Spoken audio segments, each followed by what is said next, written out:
Καλησπέρα και καλώς ήρθατε στο Greek Nutritionist. Είμαι ο Διονύσης και στο σημερινό βίντεο θα ασχοληθούμε με τον αθλητισμό και διατροφή ως συνδυασμό στην καθημερινότητα ενός ανθρώπου.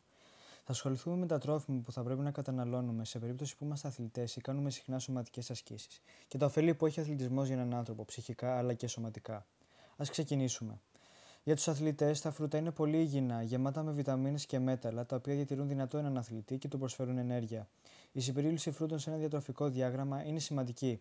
Φρούτα όπως οι μπανάνες, τα μήλα και τα πορτοκάλια δίνουν μια γρήγορη έκρηξη ενέργειας πριν από κάθε αγώνα ή προπόνηση.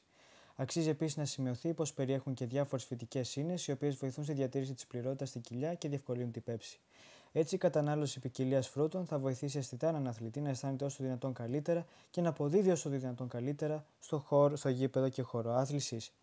Προχωράμε στα λαχανικά. Αυτά είναι επίσης γεμάτα με βιταμίνες και μέταλλα, τα οποία συμβάλλουν στη διατήρηση της φυσικής τους κατάστασης ενεργή και προετοιμάζουν τους αθλητές να εκπληρώσουν τις υποχρεώσεις τους. Τρώγοντας λαχανικά όπως μπρόκολο, καρότα και σπανάκι, τους βοηθούν να παραμένουν υγιείς και γεμάτοι ενέργεια. Επιπλέον, κάνουν τους μυς και κόκαλα πιο δυνατά, με αποτέλεσμα οι αθλητές να τρέχουν γρηγορότερα και να πηδούν πιο ψηλά κατά τους αγώνες και προπονήσεις τους. Επομένως, θα πρέπει και τα λαχανικά να περιλαμβάνονται στο διατροφικό διάγραμμα μαζί με τα φρούτα. Ακόμη το γάλα και τα γαλακτοκομικά προϊόντα, όπως το τυρί και η γιαούρτι, είναι καλές πηγές πρωτεΐνης. Διαθέτουν αρκετό ασβέστιο, το οποίο ενδυναμώνει αισθητά τα κόκαλα.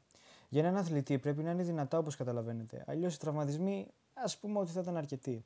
Το γάλα, από την άλλη, διαθέτει πρωτεΐνες που βοηθούν τους μυες να αναπτύσσονται και επιδιορθώνονται σε περίπτωση τραυματισμού. Η κατανάλωση γάλακτος ή γαλακτοκομικών προϊόντων είναι μια έξυπνη κίνηση που σίγουρα θα βοηθήσουν τους αθλητές να παραμείνουν υγιείς και δυνατοί. Έτσι και η απόδοσή τους θα είναι εμφανώς καλύτερη. Το κρέας επίσης είναι ένα τρόφιμο που εκπληρώνει κατά πολύ τις καθημερινές πρωτεϊνικές απαιτήσεις. Έχουν μεγάλη περιεκτικότητα σε πρωτεΐνη και γι' αυτό καταναλώνονται αρκετά από διάφορους αθλητές μετά από προπονήσεις. Διάφορα κρέατα όπως το κοτόπουλο, βοδινό κρέας και ψάρι δίνουν στον οργανισμό θρεπτικά συστατικά για να παραμείνουν υγιείς και να αποδίδουν καλά. Πάμε τέλος στα όσπρια. Είναι γεμάτα με πρωτεΐνες, οι οποίες βοηθούν τους μυες να αναπτυχθούν και δυναμώσουν και δίνουν ενέργεια σε έναν αθλητή χωρίς να κουράζεται εύκολα. Τα φασόλια, οι φακές και τα ρεβίθια είναι τα είδη όσπριων που εκείνοι ενσωματώνουν στη διατροφή τους και καλύπτουν τις καθημερινές τους ανάγκες. Όλο μιλάμε για τον αθλητισμό και τους αθλητές στο σημερινό επεισόδιο, αλλά ποια είναι τα πραγματικά ωφέλη που αυτός έχει για μας? Πάμε πρώτα στα σωματικά ωφέλη.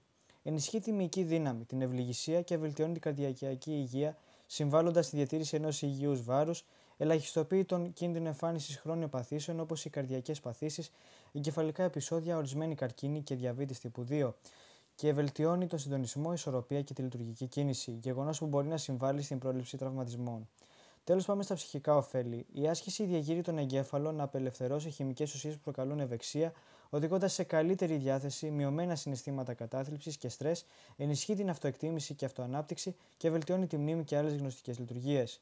Πάλι μίλησα πολύ. Ξέρω, σας κούρασα, αλλά μερικά πράγματα πρέπει να υποθούν με το κατάλληλο ύφος και αναλυτικά για να σας γίνουν κατανοητά. Πείτε μου στα σχόλια τι άλλο θέμα θα θέλατε να δείτε στο κανάλι.